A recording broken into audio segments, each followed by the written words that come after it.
வீட்டில் விளக்கே கிடையாது. அப்போல்லாம் வந்து எப்படி படிக்கிறது, சிம்லி விளக்கு வச்சு தான் படிக்க முடியும். அது அந்த காற்று அடித்தா தீர்ந்து போயிடும்.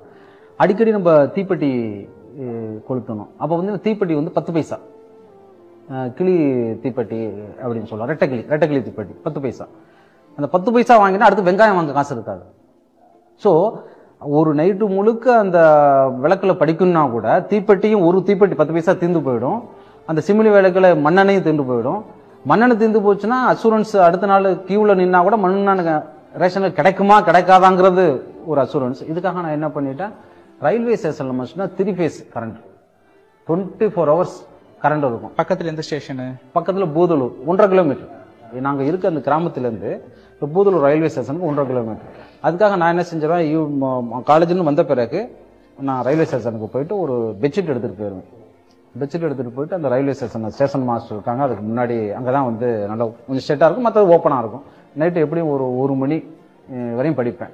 படிச்சுட்டு அங்கேயே நான் வந்து பெட்ஷீட்டை விரிச்சு படுத்துருவேன். ரயில்வே ஸ்டேஷன்லேயே கரெக்டாக அந்த இன்ஜின் வந்து என் பக்கத்தில் நிற்கிற அளவுக்கு அந்த இடத்துல நான் சூஸ் பண்ணி படுப்பேன். ஏன்னா அங்கே வந்து நிற்கும் போது பயங்கர சவுண்டும் இருக்கும், பயங்கர ஹீட்டும் இருக்கும், ஒரு கம்ஃபர்ட் சவுண்ட் இருக்கா, தூங்க முடியாது, ஃபோர்ஸிபிளாக நம்ம எழுந்து தான் ஆகணும். ஸோ அதனால் அங்கேருந்து அந்த ஃபோர்ஸிபிள் வந்து எழுந்த பிறகு திரும்ப 1 ஹவர் படிச்சுட்டு எப்போ வந்து சூரிய ஒளி வரும்னு வந்த பிறகு, வெளிச்சம் வந்த பிறகு திரும்ப வீட்டுக்கு போயிட்டு குளிச்சுட்டு திரும்ப வந்து 8 மணிக்கு ட்ரெயினை பிடிக்கும் திருச்சி போகிறதுக்கு. திரும்ப நான் வந்து ட்ரெயினை பிடிச்சி போயிட்டுருக்கோம். என்ன சொல்ல போனால் புக்ஸ் எல்லாம் ஒரு புக் கூட எனக்கு வாங்கினது ஞாபகமே இல்லை. காலேஜில் ஏன்னா காசு இல்லையே, சாப்பிட்றதுக்கே காசு இல்லைங்கிறது எப்படி புக்கை வாங்குவீங்க? நீங்கள் நோட்டை கேட்டீங்க, நோட்டு கவிதை எழுதி வாங்கி கொடுத்தோம், புக்கை யாரும் வாங்கி கொடுப்பாங்க? புக்கெல்லாம் வந்து பார்த்தீங்கன்னா அப்போ வந்து ப்ரொஃபசர்ஸ் நம்ம நல்லா படிக்கிறதுனால அவங்க பேரில் லைப்ரரியிலேருந்து எடுத்து என்கிட்ட கொடுப்பாங்க. ஸோ 15 நாள் ரொட்டேஷன், 14 ரொட்டேஷன். அப்போல்லாம் லைப்ரரியில் நீங்கள் புக்கை எடுத்துகிட்டு வச்சுக்கலாம், எக்ஸாமுக்கு முன்னாடி சரண்டர் பண்ணி ஆகும். ஏன்னா ஹால் டிக்கெட் கொடுக்குறாங்கன்னு சொன்னால் நோ அப்ஜெக்ஷன் சர்டிஃபிகேட் வந்து ஒவ்வொரு டிபார்ட்மெண்ட்லேருந்து வாங்கி ஆகணும். லைப்ரரியில் கொடுக்க மாட்டாங்க, புக்கை எடுத்து கொடுத்தா தான் தருவாங்க. ஸோ அதுக்காக ப்ரொஃபசர்ஸ் பேரில் எடுத்து புக்கை வாங்கி நான் படிச்சுட்டு அவங்கள்ட்ட கொடுத்தது. இது மாதிரி சூழலை பார்த்து அக்கம் பக்கத்தில் யாராச்சும் வசதியாக உள்ளவங்களோ உங்கள் சொந்தக்காரவங்களோ எதுவும் உதவி பண்ண ஆயத்தமாக இருந்தாங்களா? நீங்கள் கேட்கலையா? நானும் கேட்கல, யாருமே உதவி பண்ணல. ஒரு வகையில் கேட்டிருந்தா உதவி பண்ணியிருப்பாங்களா அப்படின்னு எனக்கு தெரியல. இல்லை கேட்டு அவங்க மறுத்து இருந்தாங்கன்னா மனசு ரொம்ப உடஞ்சிருக்கும். அந்த நிலைமைக்கே நான் எடுத்துகிட்டு போகல. ஸோ நம்ம வந்து முயற்சி இருக்குது. எங்கள் அம்மா வந்து மோட்டிவேஷன் பண்ணுவாங்க, உன்னால் முடியும்பா. பிறந்து வளர்ந்தது குக்கிராமம். அப்பா நான் கல்லூரி படிக்கும்போதே இறந்துட்டாங்க. அம்மா வந்து விவசாய கூலி வேலை பார்த்து தான் எங்களுடைய குடும்பத்தை நடத்தி வச்சுட்டு இருந்தாங்க. கடினமான ஒரு சூழ்நிலைகளை கடந்து படிக்கணும் அப்படிங்கிற வெறியில் இப்போ வந்து நம்மளுடைய பேரண்ட்ஸ் வந்து நமக்கு வந்து பணம் சேர்த்து வச்சுருந்தாங்கன்னு வச்சுங்களேன், நம்ம ஒரு பிஸ்னஸ் டெவலப் பண்ணலாம். இல்லை வேற வகையில் ஒரு செல்வாக்கு, அரசியல் பலம் அப்படி இருந்தால் கூட ஏதோ செல்வாக்கு மூலம் வந்துடலாம்.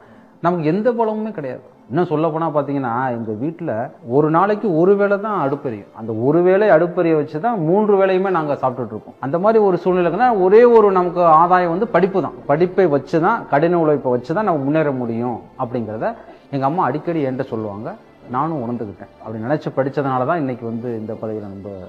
அம்மாவும் ரொம்ப ஆதரவாக அப்போவே வந்து தன்னுடைய கணவர் இப்படி இருந்திருக்காப்புல, பிள்ளைங்க வந்து படித்தா மட்டும்தான் அந்த குடும்ப சூழ்நிலையை மாற்ற முடியும் அப்படிங்கிறதுல, கல்வி முக்கியம் அப்படிங்கிறதுல ரொம்ப தெளிவாக இருந்திருக்காங்க பாருங்க. ஆமாம், அது வந்து எது தடைப்பட்டாலும் கல்வி தடைப்படக்கூடாது. நாங்கள் வந்து குடும்பத்தில் 5 பேர், 2 அக்கா, 2 தம்பி. என்ன காரணம்? ஒரு வேளை தான் வீட்டில் அடுப்பு இருக்கு, விவசாய நிலம் கிடையாது. அப்போ வந்து வாழ்வாதாரம் வந்து கூலி வேலை பார்த்தா பண்ணுவாங்க. அப்போ வந்து எங்கள் அம்மா வந்து ஒரு வயலில் போயிட்டு களை பறிக்கிறது, நாற்று நடுறது, கதிரை அறுக்கிறது, எந்த வேலையை செஞ்சாலும் ஒரு நாளைக்கு 5 ரூபா தருவாங்க. அந்த 5 ரூபாயை வச்சு தான் அன்னைய பொழப்ப நடத்தணும். ஏன்னா அது அடுத்த நாளைக்கு வாங்குறது கூட காசு இருக்காது. அதனால் அந்த 5 ரூபாயை எடுத்துகிட்டு போயிட்டு உடனே அந்த ரேஷன் கடையில் அரிசி, மண்ணெண்ணெய், சுகர், அதுக்கப்புறம் காய்கறிகள், அதுக்கப்புறம் மளிகை ஜாமான், இதையெல்லாம் அந்த 5 ரூபாய்க்குள்ளே வாங்கி சமைச்சு சாப்பிட்டுட்டு அடுத்த நாளே வேலைக்கு போகணும். ஒரு நாளைக்கு வேலைக்கு போகலைன்னா எங்கள் வீட்டில் அடுப்பு எரியாத சூழ்நிலை. இதுக்கிடையில் கல்லூரியும் நான் படிச்சுக்கணும். இப்போ பார்த்தீங்கன்னா ஒரு நைட்டு மட்டும் தான் நாங்கள் சமைப்போம்.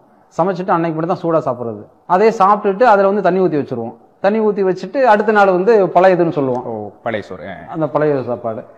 ஸோ அதுக்கு தொட்டுக்கிறதுக்கு கூட்டுக்குன்னா ஒன்றும் வழி வகை வாய்ப்புகள் கிடையாது. அதனால் என்ன செய்வோம், நம்ம மாமரங்கள் நிறையா இருக்கும் கிராமத்துலலாம். அப்போ வந்து நீங்கள் சின்ன பிள்ளை நானாக படிக்கும்போது எல்லா மாமரத்துலேயும் கல் விட்டு மாமரம் அடிச்சுட்டு இருப்போம். ஸோ கல் விட்டு மாங்காய் அதை எடுத்து பொறுக்கிட்டு வந்து அம்மாட்ட கொடுக்குறது. ஸோ அவங்க அரிஞ்சு இந்த உப்பை வச்சு அடமாங்காய் அப்படின்னு போட்டு வைப்பாங்க. ஸோ அதனால் வந்து தினந்தோறும் பார்த்தீங்கன்னா அந்த காலையில் பழையதை வந்து அடமாங்க வச்சு சாப்பிட்டுக்கிட்டு அதே பழையதை தண்ணியை வடித்து ஒரு டிஃபன் பாக்ஸில் வச்சுட்டு காலேஜுக்கு எடுத்துகிட்டு போகிறது மதியான சாப்பாட்டுக்கு. அப்படி பழையதை எடுத்துகிட்டு போகும்போது பார்த்தீங்கன்னா அது நீர்த்து போயிடும், தண்ணி வந்துடும், சோதனை ஆகிடும். ஆமாம், சோதனை ஆகிடும், தண்ணி வெளியில் வந்துடும். அந்த வந்து புக்கை நினச்சிடக்கூடாதுங்கிறதுக்காக ஒரு பாலித்தீன் பையை போட்டு நல்லா டைட் பண்ணி கட்டி எங்கள் அம்மா வைப்பாங்க. ஸோ அதனால் அந்த மாதிரி வாழ்க்கை தான் அப்படியே தொடங்கியது என்னுடைய வாழ்க்கை. ஒருவேளை அடுப்பு எரிஞ்சாதான் அப்படின்னா அன்னைக்கு வந்து அம்மா போகலை அப்படின்னா 5 பேர் வீட்டில் இருக்கீங்க, அவங்களுடைய நிலைமை வந்து மறுநாள் வந்து பட்னி தான் இருந்தாகணும், அது மாதிரி சூழ்நிலை இருந்திருக்குங்களா? நிறைய நாட்கள், அதாவது நிறைய நாட்கள் வந்து சம்டைம்ஸ் பார்த்தீங்கன்னா விருந்தாளி வந்துடுவாங்க. ஸோ நம்மளுடைய வறுமையை அவங்கள்ட்ட சொல்ல முடியாது இல்லையா. ஒரு விருந்தாளி வந்துட்டா அவங்களுக்கு சாப்பாடு போட்டுட்டு எங்கள் அம்மா வந்து சாப்பிடாம அந்த வடித்த கஞ்சி இருக்கு இல்லையா, அந்த வடித்த கஞ்சியில் உப்பு போட்டு அவங்க குடிச்சிருவாங்க. ஒரு சில நேரம் வந்து பார்க்கும்போது பார்த்தீங்கன்னா ரேஷன் கடையில் கியூவில் நிற்கும், கிடைக்காமலும் போயிடும். அதுக்காக வந்து அரிசியை கடனை வாங்குவோம் பக்கத்து வீட்டில்.